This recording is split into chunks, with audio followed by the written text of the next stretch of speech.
भूतिया हवेली का रहस्य हवेली, जो शहर से दूर एक सुनसान इलाके में थी, दशकों से वीरान पड़ी थी। लोग कहते थे कि वहां जो भी गया, वह लौटकर नहीं आया। लेकिन राहुल, एक जिज्ञासु पत्रकार, इन अफवाहों की सच्चाई जानना चाहता था। एक रात वह अपने कैमरे और टॉर्च के साथ हवेली में दाखिल हुआ। अंदर घुसते ही उसे अजीब सी ठंड महसूस हुई। दीवारों पर पुराने समय की धुंधली तस्वीरें टंगी थीं, जिनकी आंखें मानो उसे घूर रही थीं। अचानक एक दरवाजा अपने आप बंद हो गया। राहुल ने मुड़कर देखा तो पीछे कोई नहीं था, लेकिन उसे किसी के सांस लेने की आवाज सुनाई दी। वह डरते-डरते आगे बढ़ा और एक कमरे में पहुंचा, जहां फर्श पर धूल जमी थी, लेकिन उसके बीच में किसी के पैरों के ताजे निशान दिख रहे थे। तभी खिड़की के शीशे पर एक धुंधली आकृति उभरी।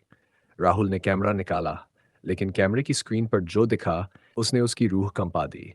वहां एक महिला खून से सना सफेद लिबास पहने खड़ी थी, जिसकी आंखें कोयले जैसी काली थीं। अचानक एक तीखी चीख हवेली में गूंज उठी। राहुल ने दरवाजे की ओर भागने की कोशिश की, लेकिन उसके पैर किसी अदृश्य शक्ति ने जकड़ लिए।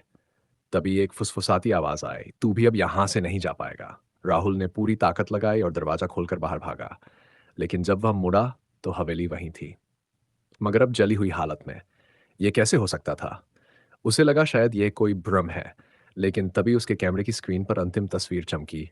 वह वही भूतिया महिला थी जो अब राहुल के पीछे खड़ी थी।